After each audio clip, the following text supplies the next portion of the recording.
The stars had never looked so cold to Commander Daniel Harper as they did on that terrible night.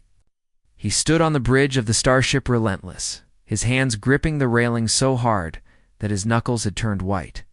Around him, warning lights flashed red and orange, and the sounds of alarms mixed with the desperate voices of his crew. The year was 2347, and humanity had spread across 17 star systems.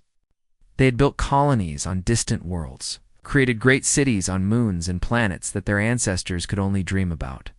The United Earth Coalition had assembled a fleet of 200 warships to protect these colonies, and everyone had believed they were safe. They were wrong. The Vexery had appeared without warning. Their fleet numbered in the thousands, each ship made of some strange crystalline material that seemed to glow with inner light. They moved through space like shards of ice, beautiful and deadly. When Daniel first saw them on his tactical display, he felt his heart sink into his stomach. "Commander, we are receiving transmissions from the flagship," said Lieutenant Katie Morgan, his second-in-command. She was young, only 28 years old, but she had proven herself to be brave and clever in the years they had served together. "Put it through," Daniel said, though he already knew what it would say. The voice that came through the speakers was cold and strange. Translated by the ship's computer into flat, emotionless English, "Humans of Earth, you have entered space that belongs to the Vexery Dominion. You will surrender your ships and your worlds, or you will be destroyed. This is not a negotiation. This is a statement of fact." Admiral Patricia Cole, commanding from the flagship Horizon, sent back humanity's response. "This is Admiral Cole of the United Earth Coalition. We have no quarrel with you. We ask only to live in peace." The Vexery answer came in the form of weapons fire. The battle that followed was not really a battle at all. It was a massacre. The Vexery ships moved faster than anything human engineers had ever built. Their weapons cut through human shields like they were made of paper. Their own defenses seemed to absorb. Human weapons fire without any effect. Daniel watched as ships he had known for years exploded into clouds of fire and debris.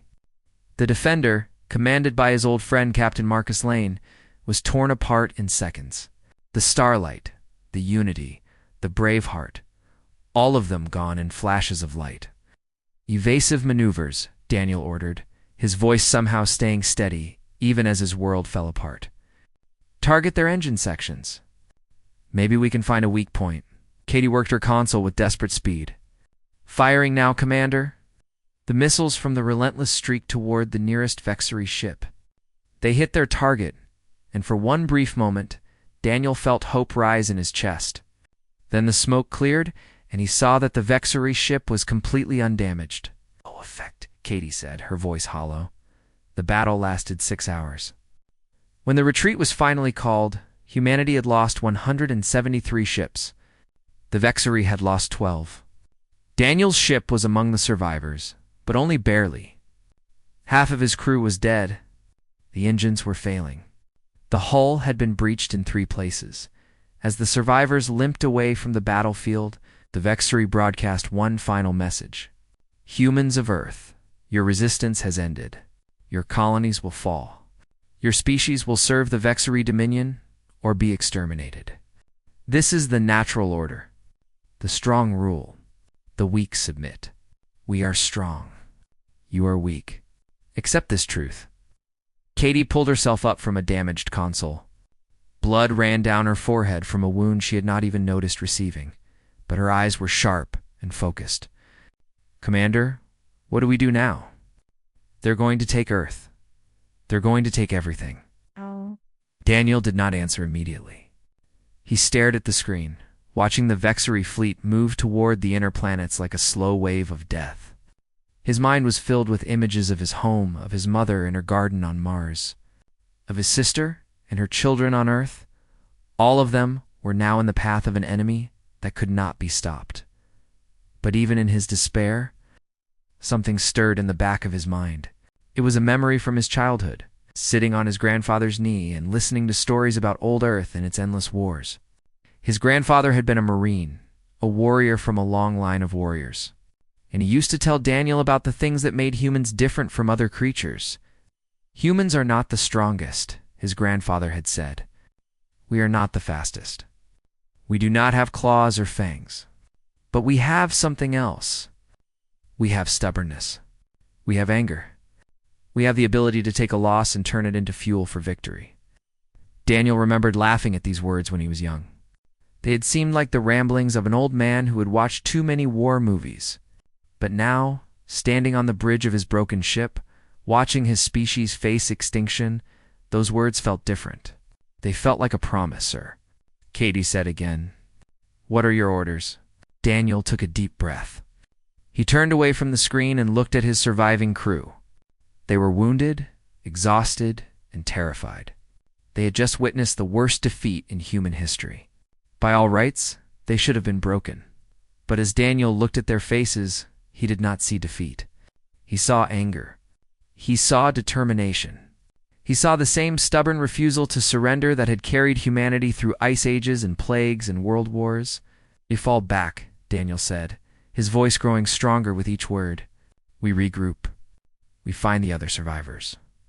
And then we teach these Vexari something they should have learned before they picked this fight. Katie frowned, confusion mixing with the hope that was starting to grow in her eyes. What's that, Commander? Daniel allowed himself a small smile. It was not a happy smile. It was the kind of smile a wolf might give before the hunt. Rule number 1, he said. Never back a human into a corner. Never take away all their options. Never make them feel like they have nothing left to lose. Because when you do that, when you push us to the edge, something happens. We stop being afraid. We stop being reasonable. And we become the most dangerous thing in the universe. He turned back to the screen, watching the distant light of the Vexari fleet. They think they've won, Daniel said quietly. They think it's over. But it's not over. It won't be over until one of us is gone from this universe. And I don't plan on it being us. The Relentless limped away into the darkness of space, carrying its wounded crew toward an uncertain future. Behind them, the Vexari celebrated their victory. Confident that the war was already finished, they had no idea that it had only just begun. 3 months had passed since the day that humans would forever call the fall. In that time, the Vexari had conquered Earth, Mars, Venus, and for other major colony worlds, billions of people had died. Billions more had been captured and forced into slavery. The great cities that humanity had built over centuries were now either rubble or prison. Camps. But not everyone had fallen. Deep in the outer reaches of the solar system, on a frozen moon called Callisto, the survivors gathered. They came in damaged ships and stolen transports, carrying whatever they could save from the conquered worlds. They were soldiers and scientists, farmers and factory workers, teachers and children. They were what remained of humanity's hope. Admiral Patricia Cole stood at the front of a converted mining chamber, looking out at the faces of her people. She was 63 years old, with silver hair and eyes that had seen too much pain in recent months. Her husband and 2 sons had died in the fall, killed when the Vexari bombarded their home city on Earth. She had not cried when she learned the news. She had simply felt something inside her change, something that turned grief into cold, patient purpose. "Thank you all for coming," she said, her voice carrying across the silent chamber. "I know many of you have lost everything. I know many of you are tired and scared. I know some of you are wondering if there is any point in continuing to fight." She paused, letting her words settle. "I'm here to tell you that there is a point. And I am here to tell you how we are going to make the Vexari regret the day they ever heard of humanity." Commander Daniel Harper sat in the front row, his arm still wrapped in a healing sleeve from injuries he had received in the battle. Beside him sat Captain Samuel Wright, a former cargo ship pilot who had turned his vessel into a weapon of war. Samuel was a big man with rough hands and a face that looked like it had been carved from stone, but his eyes were clever and quick. "The Vexari believe we are broken," Patricia continued. "They have stopped hunting us. They think we are hiding in the outer reaches like wounded animals, waiting to die. They think we are not worth the fuel it would cost to find us." She smiled, and there was nothing warm in it. "That is their first mistake. Their second mistake was assuming that because they destroyed our fleet, they destroyed our will to fight. Their third mistake was leaving us alive to learn from our defeat." She touched a control, and a holographic display came to life behind her. It showed images of Vexery ships, Vexery weapons, and detailed analysis of their technology. Dr. Lisa Park and her team have been studying everything we could capture or record from the battle, Patricia said. The news is not good. The Vexery are more advanced than us in every way that matters in a straight fight. Their ships are faster. Their weapons are stronger. Their shields are more powerful. If we try to fight them the way we fought before, we will lose. Again and again until there are none of us left. So what do we do? He asked, his voice rough. Just give up? Patricia shook her head. No. We stop fighting straight. She changed the display. Now it showed images from human history. Ancient warriors hiding in jungles. Resistance fighters in occupied cities. Soldiers using tricks and traps instead of direct force. The Vexery have conquered 47 species across 3 galaxies, Patricia said. Every single one of those species tried to fight them the same way. They built bigger fleets. They developed better weapons. They met the Vexery in open battle. Every single one of them lost. She turned to face her audience directly. But humans are different. We have spent thousands of years fighting each other. We have developed methods of warfare that would never occur to a species that has always been the strongest. We know how to fight when we are outnumbered. We know how to fight when we are outgunned. We know how to make every death cost the enemy more than they can afford to pay. Daniel leaned forward, feeling something stir in his chest. It was hope, fragile and uncertain, but real.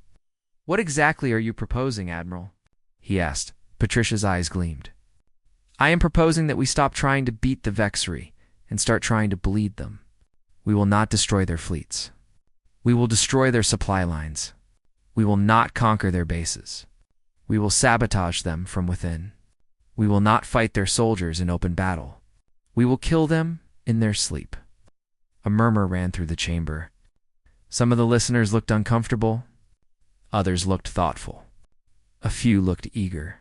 This is not the honorable warfare our ancestors imagined when they dreamed of exploring the stars, Patricia admitted. This is dirty. This is ugly. This is the kind of fighting that happens when one side has nothing left to lose. But it is also the kind of fighting that works. She gestured to Dr. Lisa Park, a small woman with tired eyes and clever hands who stood near the edge of the stage.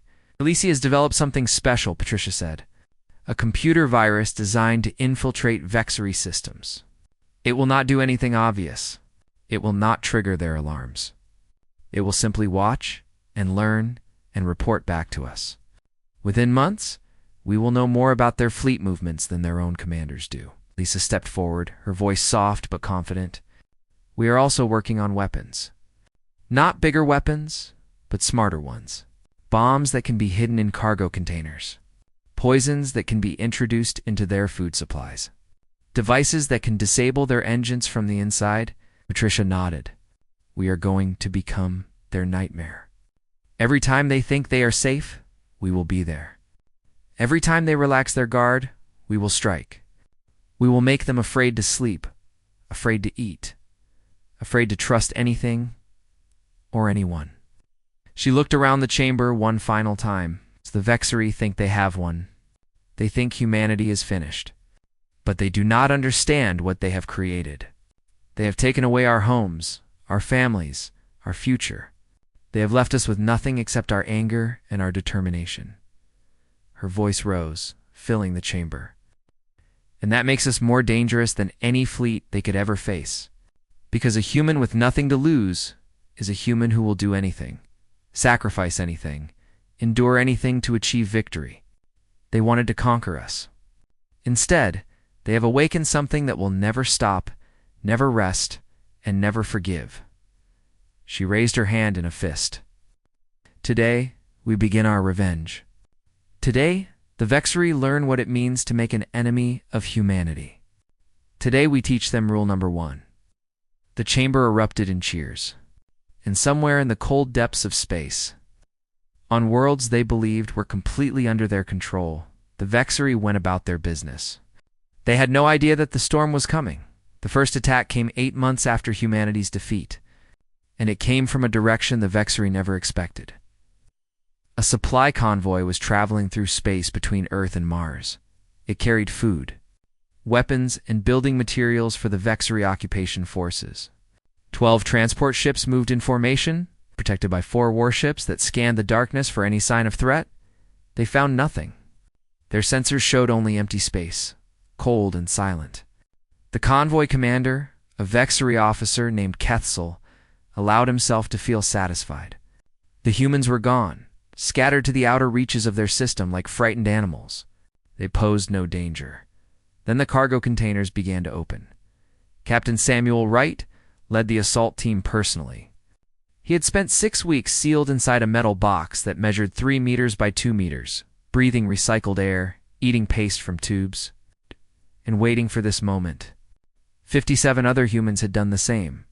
Packed into containers that had been loaded onto Vexery ships from a captured human station, the Vexery had never thought to look inside.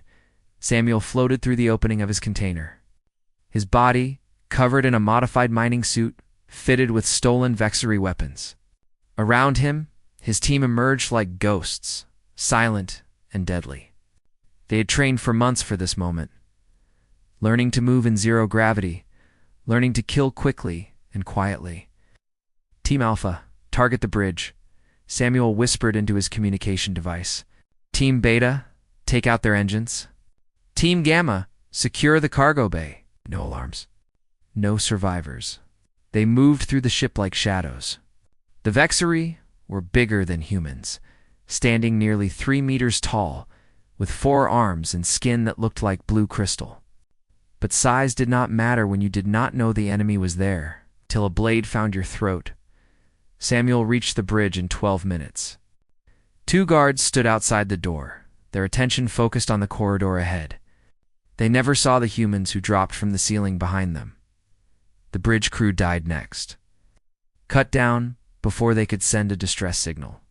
Samuel stood over the body of the convoy commander and allowed himself a moment of grim satisfaction. Transport 1 secured, he reported. Move to the next ship. By the time the Vexery warships realized something was wrong, 4 of the 12 transport vessels had gone silent.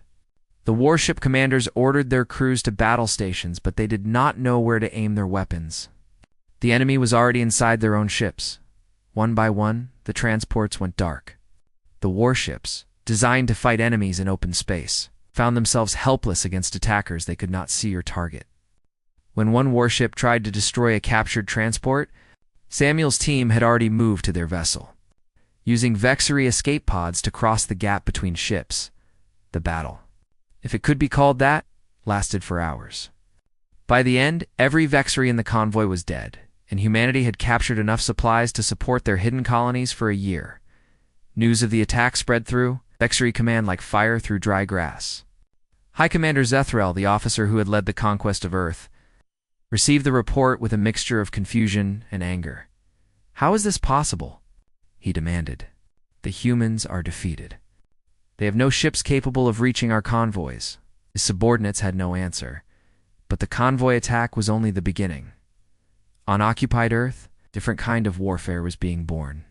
In the ruins of cities, in the camps where human prisoners were held, in the factories where humans were forced to work, resistance cells began to form. They were led by ordinary people.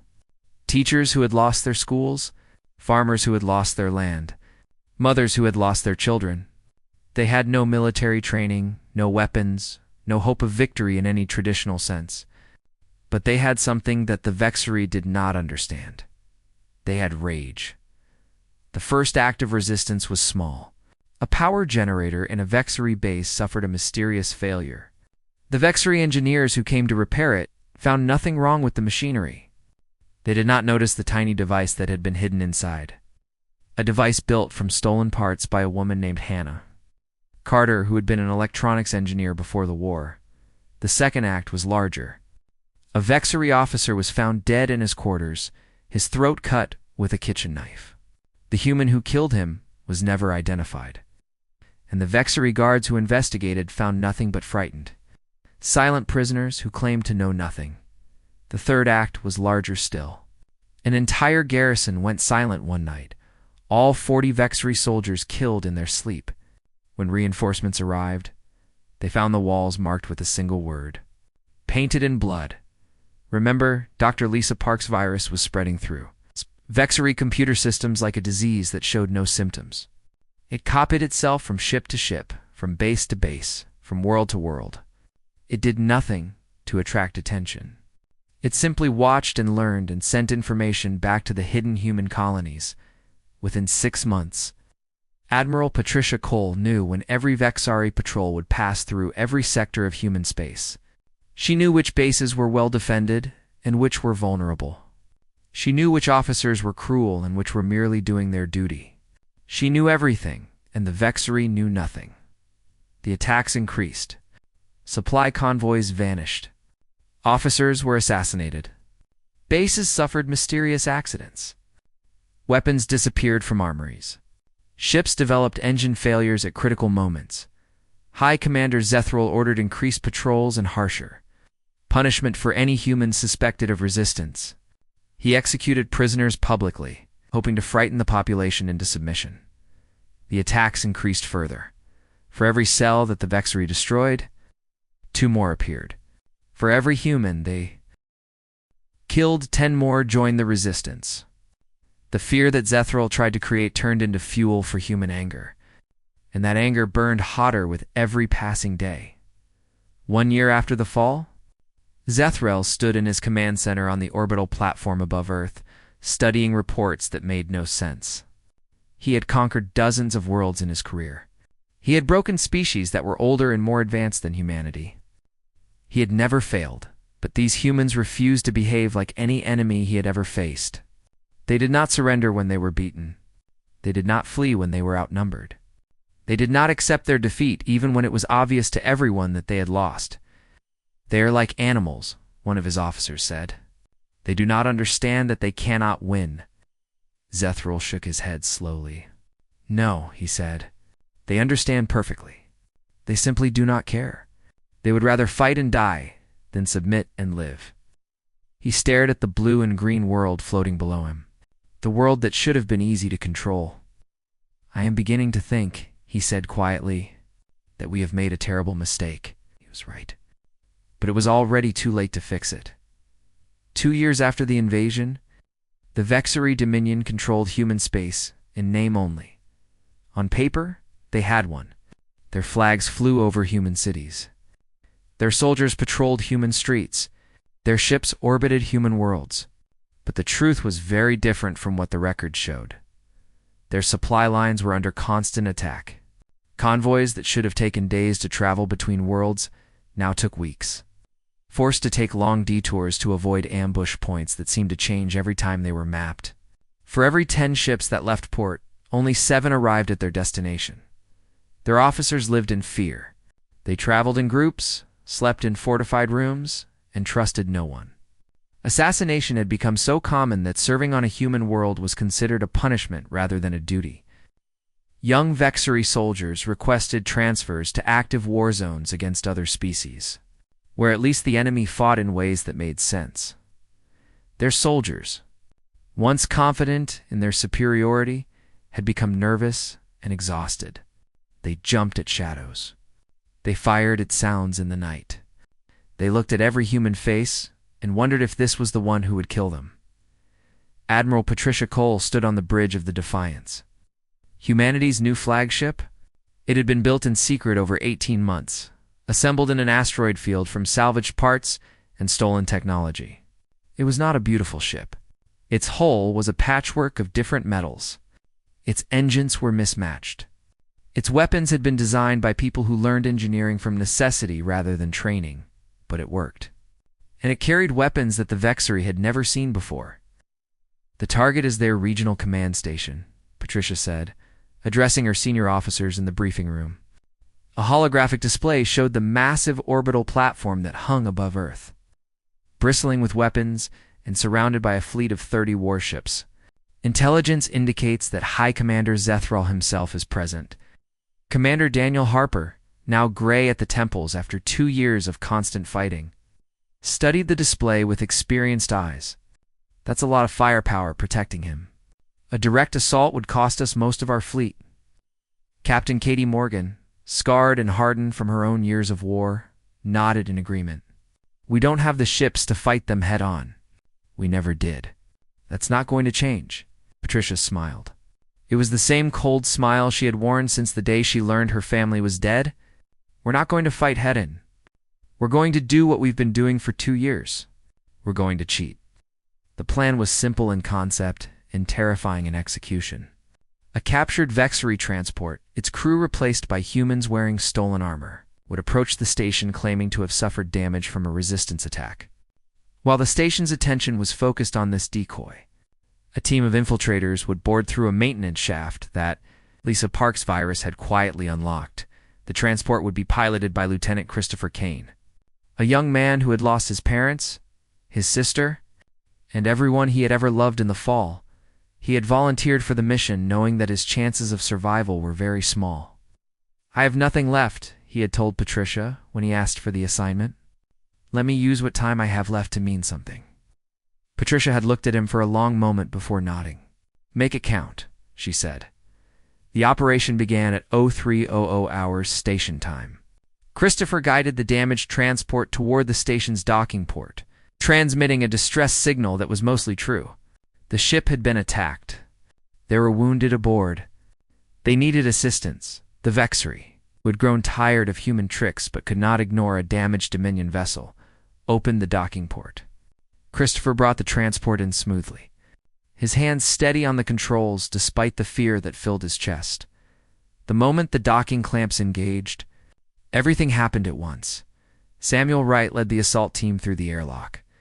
50 humans in stolen armor moving with the speed and precision of long practice. They had studied the station's layout for months, memorizing every corridor, every junction, every possible point of resistance. The Vexery guards at the docking port died before they could raise an alarm. The team split into 3 groups, each with a specific target. Samuel took the largest group toward the command center. A second team headed for the reactor core. A third moved to disable the communication array. Meanwhile, Christopher Kane sealed the transport's airlock and began the next phase of his mission. He guided the ship away from the dock, ignoring the confused signals from station control, and aimed directly for the nearest Vexery warship. The explosion lit up the darkness of space like a small sun. The warship's shields, designed to stop weapons fire from outside, could not handle a collision from a vessel that was already inside their defensive perimeter. The explosion tore through 3 decks, killing hundreds and throwing the entire Vexery fleet into confusion. At that moment, the human fleet emerged from behind a nearby moon, where they had been hiding with their engines cold and their systems silent. 50 ships, everything humanity had managed to build or capture in 2 years of war, surged forward. The battle that followed was unlike anything the Vexery had experienced.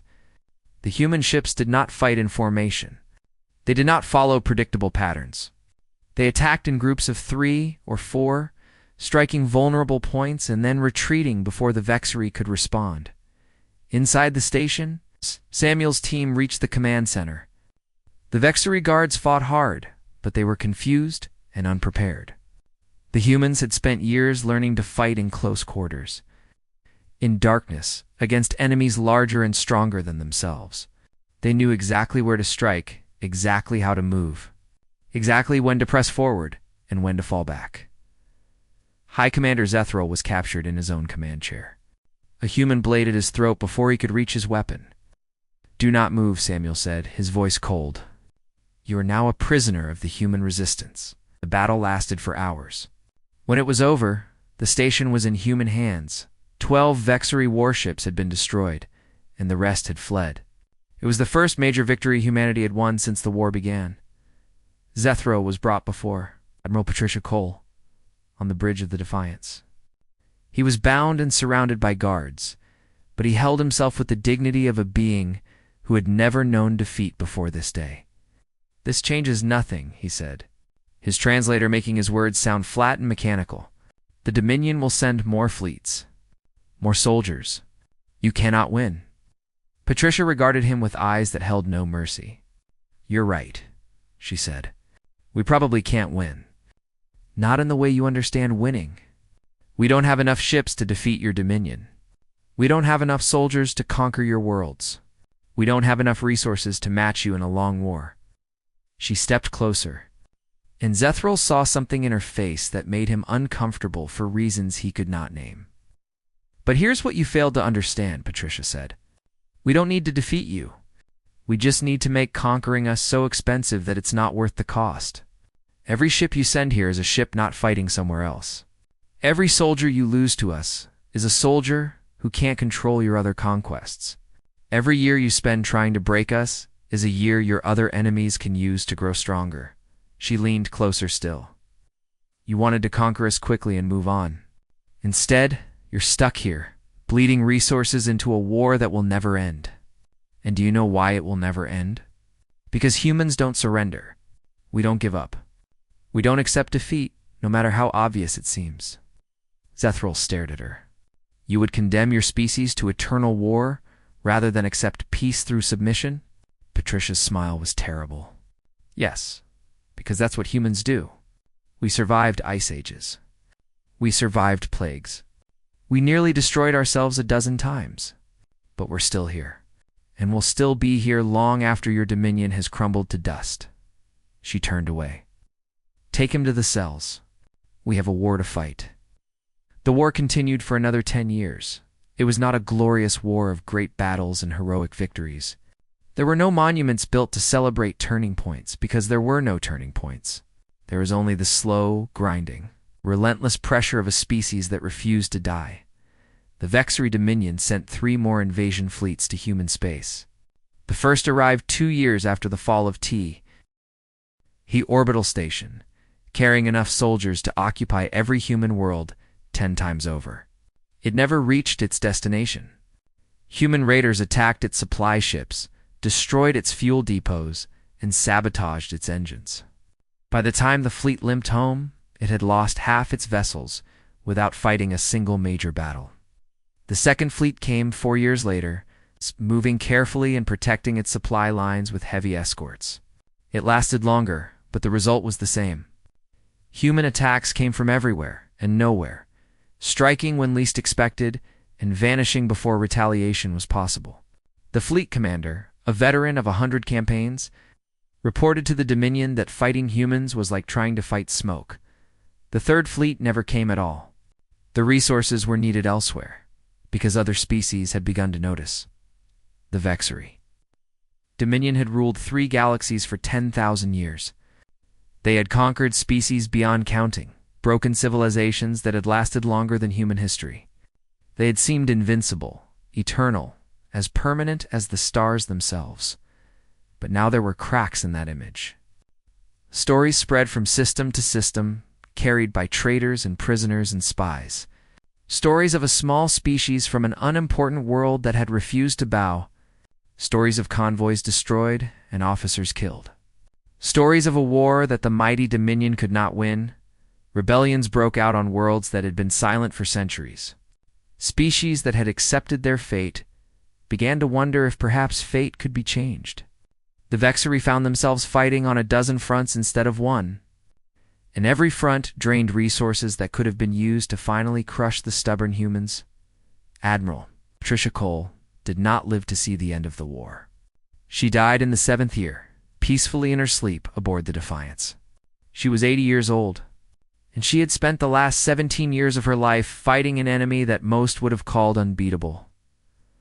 Her last words were recorded and transmitted to every human ship in settlement. Make them regret it, she said. Make them wish they had never heard of us. Make them understand that some victories are too expensive to be worth winning. She was buried in space. Her body launched toward Earth's sun, where it would eventually be consumed by the fire that had given birth to humanity's world. Daniel Harper, now an admiral himself, spoke at her memorial. She gave us hope when we had none, he said. She showed us that defeat is only defeat if you accept it. She taught us that the most powerful weapon in the universe is not a ship or a bomb. It is the refusal to give up. He continued her work. The attacks continued. The resistance continued. The bleeding of the Vexery Dominion continued. Human technology advanced at a speed that shocked the Vexery, who had expected the primitives to stagnate without access to their conquered worlds. Instead, necessity drove innovation, and humans found solutions to problems that had stumped other species for millennia. They learned to build ships that could hide from sensors. They developed weapons that could pierce Vexery shields. They created communication systems that could not be intercepted or jammed. They also shared their knowledge. Resistance movements across Vexery space received human training, human technology, and human encouragement. The idea spread faster than any ship could travel. The Dominion can be hurt. The Dominion can be fought. The Dominion can be made to pay. In the 12th year of the war, a Vexery diplomatic vessel arrived at the edge of human space. It carried no weapons and flew with its shields down, the universal signal of peaceful intent. It carried an offer, not surrender. The Vexery would never use that word, but an end to hostilities, recognition of human sovereignty, withdrawal from human space, the return of conquered worlds and captured populations. The terms were negotiated over 6 months. Admiral Daniel Harper led the human delegation, his hair now completely white, his face lined with age and experience. Captain Katie Morgan stood at his side, along with Captain Samuel Wright, Dr. Lisa Park, and a dozen others who had survived the long war.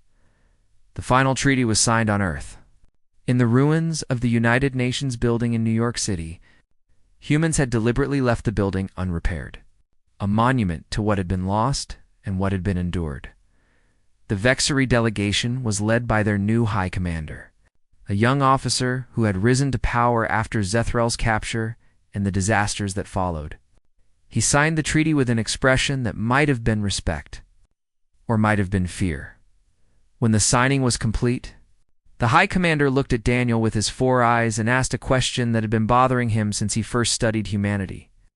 "I must understand," he said, his translator giving his words a tone of genuine curiosity. "How did you do it?" "Your species was defeated. Completely. By every measure we use to judge these things, you should have surrendered. You should have accepted your place in the Dominion. Why did you not?" Daniel considered the question for a long moment. Around him stood the survivors of the Long War. Humans who had fought and bled and sacrificed everything except their determination. Katie, scarred and gray, but still sharp. Samuel, walking with a limp that would never heal. Lisa, whose clever mind had turned the Vexery's own technology against them and behind them. Watching through screens across 100 worlds were the billions of humans who had survived. The children born during the war who had never known peace. The elderly who remembered what life had been like before the Vexery came. The fighters and workers and dreamers who had refused to give up. "There is a rule," Daniel said finally. "An old rule from back when we only fought each other? Rule number 1. The High Commander leaned forward slightly, his interest clear even through his alien features. "Never corner something meaner than you," Daniel said. He paused, letting the words sink in. "Never take away all of someone's options. Never push them so hard that they have nothing left to lose." He looked around at the ruined building, at the overgrown streets visible through the shattered windows, at the world that had been conquered and was now being freed. "You conquered our planet," he continued. "You killed billions of our people. You destroyed everything we had built over thousands of years. You thought you had broken us. You thought we would accept defeat because we had no choice." Shook his head slowly. "But you didn't break us. You made us angry. And then you made the mistake of leaving us alive to do something about it." He extended his hand, a human gesture of agreement that the Vexery had learned to recognize. "We don't hold grudges forever," Daniel said as the High Commander hesitantly took his hand. "We can forgive. We can move forward, but we will never forget. And anyone who thinks about attacking us in the future should remember what happened here." The treaty was signed. The Vexery withdrew, and humanity began the long process of rebuilding, carrying with them the knowledge that the universe was dangerous and that survival was never guaranteed. But they also carried something else: pride in what they had accomplished, knowledge of what they were capable of when pushed to the edge, and a warning that they broadcast across the stars in 1,000 languages. We are human. We have survived ice ages and plagues and wars and alien invasions. We do not surrender. We do not give up. We do not accept defeat, no matter how certain it seems. And if you threaten us, if you try to destroy us, if you push us into a corner with no way out, we will remind you of rule number 1. Never back a human into a corner. The universe was vast and full of dangers, but humanity was ready for whatever came next. They had proven that in the fires of war. They would prove it again and again for as long as the stars burned. Some lessons once learned are never forgotten.